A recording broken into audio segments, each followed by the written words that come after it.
त्रिकोणमिति ऊंचाई दूरी प्रश्नावली 9.1 ये अपन कर रहे हैं। अब मैं इसी क्रम में मैं जो प्रश्न क्रमांक 13 ये करने जा रहा हूँ।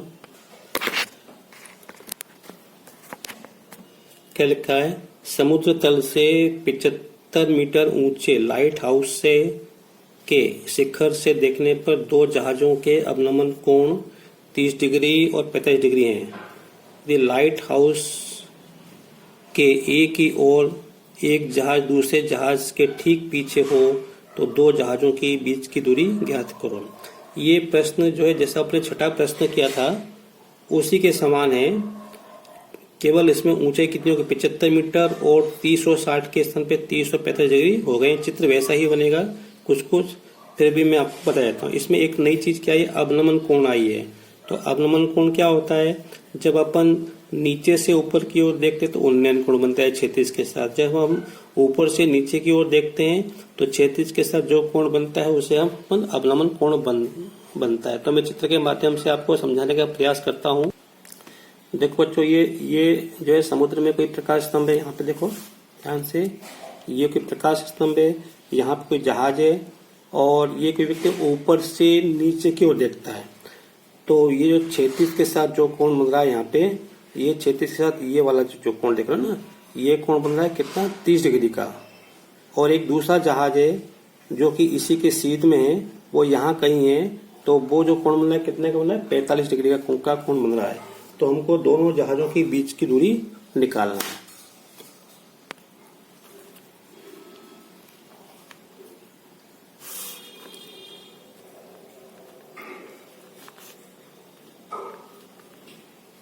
ये प्रकाश स्तंभ है और इसकी ये जो है दूरी दी हमको 75 मीटर। इसकी ऊंचाई कितनी है 75 मीटर। यहाँ पे दो जहाज है, एक जहाज यहाँ पर एक जहाज यहाँ पर है। ये ए जहाज और एक बी जहाज समुद्र में ना। अब यहाँ से एक व्यक्ति ऊपर से नीचे की ओर देख रहा है। तो ये क्षैतिज है, क्षैतिज के साथ जो अवनमन कोण बनता है ये, तो ये कोण बन रहा है कितना 30 डिग्री का। फिर वो दूसरे जहाज को देखता है तो ये कोण बन रहा है कितने का 45 डिग्री का बन रहा है। ये कोण बन रहा है 45 डिग्री का। तो हमको दोनों जहाजों के बीच की दूरी हमको निकालना है। ये दूरी कितनी पे? तो सबसे पहले हम देखो, हम इसको मिला देंगे इससे। अब बहुत सी बार आपको मालूम है, जब दो समांतर रेखाओं को तिर्यक रेखा काटती है तो एकांतर कोण बराबर होते हैं। तो ये कोण इसके बराबर होगा और ये कोण इसके बराबर होगा। यहाँ पे ये और ये समांतर रेखा है, तो ये कोण 30 का है तो ये कोण 30 का होगा और ये कोण 45 का है तो ये कोण 45 डिग्री का होगा। अब देखो, अपने को इससे अपने को कुछ लेना देना नहीं है। अपने को सीधे ये अपने को एक समकोण त्रिभुज ये बन रहा है और एक समकोण त्रिभुज ये बन रहा है। तो इसको मैंने ए और बी माना है, तो चलो मैं इसको सी और डी मान लेता हूँ यहाँ पे। तो अब यहाँ पे ये जो जैसे अपने छठे प्रश्न में किया था, ये जो समकोण त्रिभुज है यहाँ पे, इसमें अपने को ऊंचाई मालूम है तो हम ये आधार निकाल सकते हैं। इसी प्रकार समकोण त्रिभुज ए डी सी में हमको ये ऊंचाई मालूम है तो हम ये आधार ए डी हम निकाल सकते हैं। तो बस बी डी सी में tan थीटा बराबर लंब बटे आधार।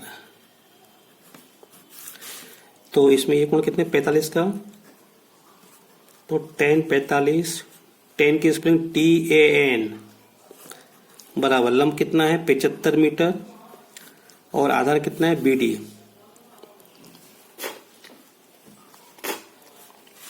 तो tan 45 का मतलब कितना होता है 1 होता है 75 बटे BD। अब गुणा कर दो, इसका गुणा इसमें इसका गुणा इसमें, तो ये आएगा BD बराबर आएगा 75 मीटर।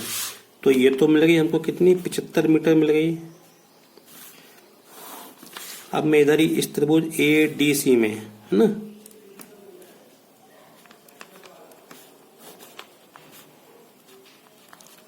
समकोण त्रिभुज ADC में कोण कितने का 30 डिग्री का, तो tan 30, इसके लिए लंब यही होगा 75, आधार की लंबाई AD हो जाएगी। अब tan 30 का मान कितना है 1/वर्गमूल 3 बराबर 75/AD। मैं आपको बार बार कह रहा हूँ कि सवालों की इतनी प्रैक्टिस होनी चाहिए कि ये मान आपको याद होना चाहिए।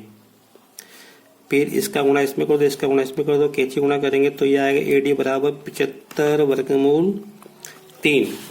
तो अब हमको ये मिल गई AD मिल गई 75/3, ये अधिक है और ये कम है। तो हम इसमें से इस AD में से हम BD घटा देंगे तो दोनों जहाजों के बीच की दूरी निकल आएगी। तो जहाजों के बीच की दूरी